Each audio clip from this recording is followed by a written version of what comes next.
안녕하세요, 템포럴 말라롱입니다. 안녕하세요, 짱총입니다. 오늘은 007입니다. 007 빵. 007하면 역시나 오메가죠. 오늘 살펴볼 모델은 시마스터 다이버 300 제임스 본드 60주년.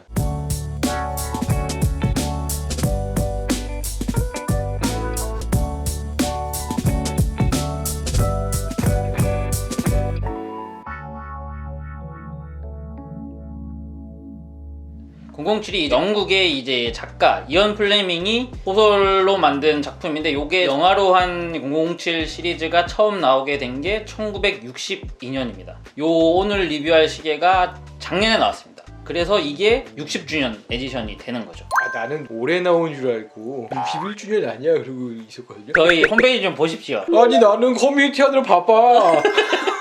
오메가가 이제 본격적으로 영화 이제 007의 시계를 이제 공급해 주잖아요. 처음이 1995년입니다. 그때는 이제 제임스 본드가 누구였냐면 피어스 브로스넌. 영화가 이제 골든아이였죠. 처음으로 이제 007 영화에 오메가의 시계가 나오기 시작한 거죠. 다니엘 크레이그의 이제 마지막 작품이었던 No Time to Die까지 오메가가 007을 위한 시계를 만들었고, 영화에서 이제 제임스 본드가 착용하는 시계가 뭐 단순히 시계가 아니었고, 제임스 본드가 이제 임무를 수행하는 데 있어서 하나의 장비로서 활약을 했었죠. 레이저가 나간다든지 방탄유리 깨는 역할도 하고 소형 폭탄으로도 사용되기도 했었죠. 1995년 골든아이 이후로 이제 작년 No Time to Die까지 계속 시계가 나왔는데 주목받았던 모델들이 좀 많잖아요. 007 스펙터에서 이제 제임스 본드가 착용했던 시마스터 다이버 300 스펙터 리미티드 에디션, 007 여왕폐하 대작전 50주년을 기념해서 나온 시마스터 다이버 300 제임스 본드 리미티드 에디션이 나온 적이 있습니다. 네, 가장 최근은 No Time to Die NTTD. 시마스터 다이버 300 이제 NTTD 요 제품은 다니엘 크레이그가 자신이 이 제품 제작에 직접 참여를 해서 의견을 냈다고 합니다. 원작자인 이언 플레이밍, 이분은 실제로 그 군인이었잖아요. 기자도 했다가 뭐 이런저런 직업을 했는데 한량이어서 술도 좋아하고 여자도 좋아하고 이제 그러다 보니까 생활비를 얻기 위해서 쓴 소설이 사실은 007이거든. 본인은 영국 해군 예비역 장교 소령이었고 정보국에서 일을 했어요. 자기의 경험을 이제 녹여가지고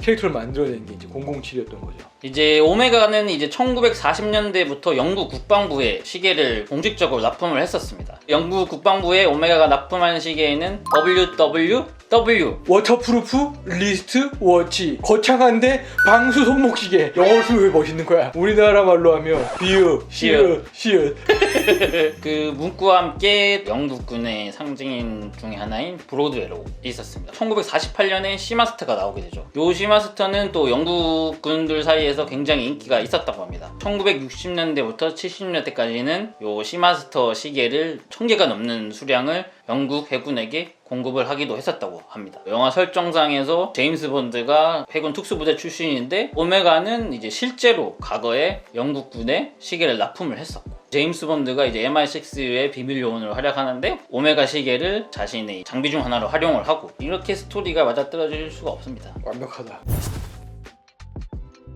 늘 보던 오메가 박스입니다. 나는 좀 스페셜하겠죠. 물결 치는 듯한 이런 패턴이 들어가 있습니다. 여기는 아무것도 없죠. 보증서나 뭐 픽토그램 카드 뭐 여기 들어가 있잖아요. 구매하시면 볼 수 있습니다. 탑에서 봤을 때는 이 패턴을 제외하면 특이한 점이 없으나 이 부분이죠. 이 부분. 007 그 오프닝 시퀀스 할 때 보면은 007이 등장하기 전에 이 도트가 먼저 등장해요. 화면에서 이렇게 지나가거든요. 그거를 이제 보여주는 그런 거 같고, 이 부분이 배럴로 바뀌면서 007 이제 나오고 총으로 빵 쏘면 피로 물드는 그 특유의 오프닝 시퀀스를 연출하기 위해서 이렇게 했습니다. 얇았네요. 근데 버튼이야. 이 버튼을 누르면 열리게 되고요. 60 years of bond, 이 부분까지 물결면이 패턴이 들어가 있고 리뷰할 제품이 들어가 있습니다. 오, 이렇게 열려요. 이렇게 10주년이 들어간 파우치가 있고, 이번에도 부속을 제대로 가지고 않았습니다. 파우치 안에 뭐가 있었겠죠. 네, 뭐가 있었을까요? 저희한테 댓글 달아주세요. 이번에는 진짜로 스타벅스 기프티콘 보내드리겠습니다. 지름 42mm에 두께가 14.3mm입니다. 지름은 이제 일반 레귤러 에디션과 동일한데 조금 더 두껍습니다. 방수 사양은 역시나 300m로 동일합니다. 이전에 리뷰했던 NTTD에서 변화된 그런 스타일을 확인했었거든요. 이 모델은 이제 그대로 적용이 되어 있습니다. 이제 소재는 당연히 이제 스테인리스 스틸이니까 좀 다른데 스타일 자체는 이어져 왔다라고 볼 수 있을 것 같습니다. 특수 요원의 시계, 어떻게 보면은 이제 또 군인 베이스의 그런 모델이다 보니까 무광 헤어라인 가공의 이제 위주로 표면 처리가 되어 있지만 이 러그 부분은 이제 굉장히 반짝반짝 빛나는 유광 가공의 이제 트위스트 러그가 처리가 되어 있고요. 케이스 측면은 이렇게 무광 가공이 되어 있습니다. 크라운 가드 부분도 반짝반짝거리는 것을 확인할 수 있습니다. 일반 시마스터 다이버 300 모델은 그 베젤 인서트를 세라믹으로 제작했는데 요거는 NTTD 에디션과 동일하게 베젤 인서트를 양극산화 처리한 알루미늄으로 제작했습니다. 세라믹 베젤하고는 달리 네. 광택이 없죠. 그래서 좀 더 약간 빈티지한 맛도 있고, 양극산화 처리한 알루미늄은 일반 알루미늄보다 좀 덜 긁히고 또 부식도 덜 된다고 합니다. 알루미늄 인서트는 이 숫자 부분이 에나멜은 아니죠. 예전에 비해서 진해져서 가독성은 더 좋아진 것 같습니다. 다이버 베젤의 숫자와 눈금이 쭉 들어가 있는데 이제 다른 점이 하나 있네요. 일반 시마스터 다이버 300의 경우 기준점에 역삼각형 표시가 있는데 요거는 60이라는 숫자가 있습니다. 제임스 본드 60주년을 기념해서 60이라고 표기를 한 거죠. 프로페셔널 다이버들을 위한 그런 모델답게 헬륨가스 배출 밸브가 여기 있습니다. 사용하지 않을 때는 이렇게 잠궈 놓으시면 됩니다. 감압할 때 이제 쓰는 거기 때문에 저희는 쓸 일이 없죠. 네. NTTD 포함해서 이 모델의 이제 가장 큰 차이점은 글라스 형태잖아요. 좀 더 이제 빈티지 약간 스러운 느낌을 위해서 돔 형태의 이제 글라스를 사용했습니다. 측면에서 보면은 두께감도 느껴지면서 빈티지함을 느껴주기 위해서 선택한 그런 디테일이다라고 할 수 있겠습니다. 케이스 디테일도 뭐 굉장히 빼어나지만 디테일의 백미라고 하면은 바로 이 케이스백이죠. 스피드마스 스누피처럼 뭔가 기믹이 있습니다. 이것도. 오프닝 시퀀스를 시계에 담아내려고 오메가 이제 굉장히 많은 노력을 했었어요. 케이스백 주위에 오프닝 네. 시퀀스에 나오는 그 도트가 이렇게 들어가 있고 건배럴 형태의 디테일이 들어가 있습니다. 007이 이제 나타났다가 사라졌다가 하는 그런 모습을 볼 수 있는데 계속 보고 있으면 최면에 걸릴 것 같아요. 너는 나에게 돈을 준다. 짱총 너는 나에게 돈을 준다. 빨리 바라봐.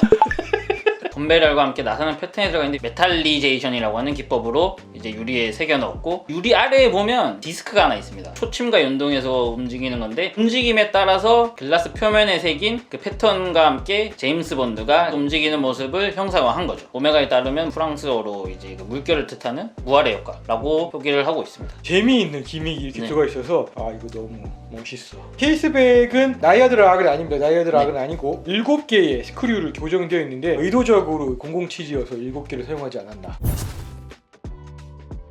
다이얼 에이스는 베젤 인서트와 동일하게 양극산화 알루미늄으로 제작했습니다. 레귤러 에디션들이 좀 더 번쩍번쩍하죠. 알루미늄으로 제작된 다이얼이나 베젤 인덱스를 보면은 톤 다운된 네이비에 가까운 점잖은 블루입니다. 시마스터의 가장 도드라지는 디테일이죠. 네. 물결무늬 패턴이 들어가 있는데 물결무늬 패턴이나 컬러를 보면은 이제 과거에 만들어졌던 오메가 시마스터 다이버 300에서 이제 영감을 얻어서 네. 이제 만든 그런 것들이거든요. 지금 나오는 시마스터 다이버 300의 경우는 깊고 폭이 좀 넓은 편이죠. 굵은 마커로 이렇게 그렇죠. 그은 것 같은 느낌인데 네, 요거는 이제 이전 세대처럼 물결 무늬가 좀 촘촘합니다. 12시 방향 2개의 굵은 바인덱스, 쿼터 단위의 하나의 바인덱스, 그리고 이제 나머지는 이제 도트 인덱스를 사용하고 있고 시분침도 이제 이 특유의 형태인 거죠. 그리고 이제 초침이 좀 특이하잖아요. 올리팝 조침이라고 하는데 지금 시마스터 다이버 300은 동그라미 모양이 살짝 안쪽으로 들어와 있고, 요 모델의 경우는 과거 시마스터 스펙터 리미티드 에디션처럼 동그라미 모양이 맨 끝으로 치우쳐져 있습니다. 반대편 끝에 조그만 원이 이렇게 달려있는데 아마 무게 맞추기 위한 네. 그런 웨이트 역할을 하는 것 같습니다. 분침과 이 베젤의 60분 부분만 어두울 때 초록색으로 발광이 되고 나머지 부분의 인덱스는 파란색으로 발광이 되면서 물속에서 조금 더 빨리 시간을 확인할 수 있도록 색상으로 구분을 했습니다.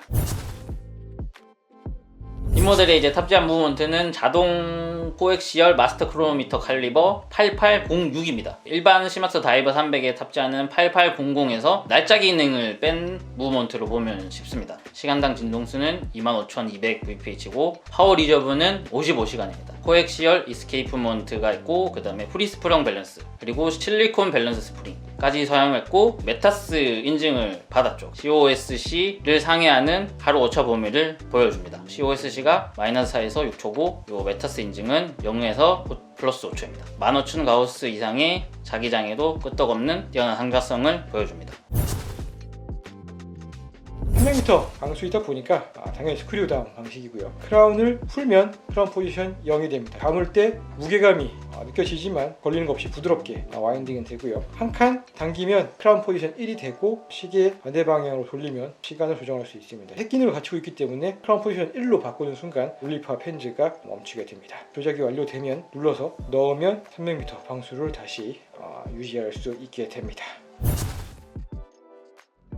밀레니지 브레이슬릿 같은 경우에는 철사를 엮어서 네. 만든 다음에 이제 누르고 표면을 이제 가공한 그런 방식이기 때문에 부드럽게 움직이게 되는데 만져보면은 틈새도 잘 느껴지지 않고 부들부들하면서 매끈매끈한 그런 것을 확인할 수 있습니다. 보통 이제 메쉬 브레이슬릿 하면은 이제 측면이나 이 사이사이에 약간 그 거친 느낌 때문에 조금 이제 꺼려하는 분들이 있는데 이 모델은 그런 것이 없고 옛날에는 브레이슬릿 자체를 이제 잘랐잖아요. 길이에 네. 맞춰서. 요즘에 이제 그렇게 하면은 좀 보기 좋지 않으니까 일반 가죽 스트랩처럼 이렇게 홀을 내서 장착을 할 수 있게 했습니다. 밀레니지 브레이슬릿과 클라스프가 일반적인 가죽 스트랩하고 크게 다르지 않기 때문에 착용을 하신 다음에 클라스프를 꾹 눌러주면 되고 클라스프를 이렇게 열어서 풀면 그런 되는 방식이고요. 밀레니지 브레이슬릿이 보기와 다르게 또 굉장히 유연하게 가공이 되어 있습니다. 그래서 저의 손목 곡률에 딱 맞춰지게 촥 감겨서 부드럽게 맞춰진 것을 확인할 수 있습니다. 뭐 42mm니까 뭐 당연히 제 손목에서는 딱 맞고 뭐 곡면이 있는 사파이어 크리스탈 글라스에 또 왜곡된 부분이 확인이 되고요. 밀레니지 브레이슬릿이 가지고 있는 또 이 광택이 은은하게 확인이 됩니다. 요 밀라레스 브레이슬릿은 NTTD 본 모델과 동일한데 소재만 스틸인 거죠. 가격이 심히 궁금합니다. 일반 시마스터 다이버 300 브레이슬릿 버전의 가격이 790만 원입니다. 시마스터 다이버 300 제임스 본드 60주년 에디션은 1110만 원입니다. 레귤러 에디션과 비교를 하면은 거의 가격 차이가 300만 원이 넘는단 말이죠. 케이스백의 기믹 같은 부분을 고려했을 때 300만 원 조금 넘는 돈을 더 주고 사야 될까? 라는 생각이 들긴 하는데 상업회사이다 보니까 가격 네. 설정이 기가 막혀요. 사고 싶단 말이지. 솔직히 예쁩니다 많이. 네, 솔직히 많이 예뻐요. 가장 큰 의의, 뭐 제 개인적으로 드디어 오메가가 007 오프닝 시퀀스를 재현해냈어요. 패키지 구성부터 네. 케이스백의 그 기믹까지 해가지고 네. 정말 완벽하게 구현을 했고 은근하게 드러냈기 때문에 네. 완벽하다. 이전 모델과 비교를 하진 않을 수 없는데 NTTD는 또 가격이 좀 비싸잖아요. 1,340만 원. 케이스랑 이제 브레이슬까지 또 티타늄이기도 하니까요. 제임스 본드 60주년 에디션이 요거만 나온 게 아닙니다. 카노푸스 골드 버전도 있습니다. 베젤에 컬러 잼스톤이랑 다이아몬드를 세팅해서 가격이 2억을 넘습니다. 레귤러 에디션과 비교하면은 퍼센테이지로 비교하면 좀 적진 않잖아요. 가격적인 저항이 없다라고는 말하기는 어렵죠. 근데 사고 싶어. 일반 모델에 790을 태우느냐, 좀 더 특별한 모델에 1110을 태우느냐. 저의 경험상 한 방에 가는 게 싸게 먹혀요. 일반 모델 하면 저 모델 분명히 생각납니다. 3일 있다가 어떡하지 하다가 2개 사요. 그럴 바에는 한 방에 갑시다. 다음 시간에 다시 돌아오도록 하겠습니다. 고맙습니다. 감사합니다.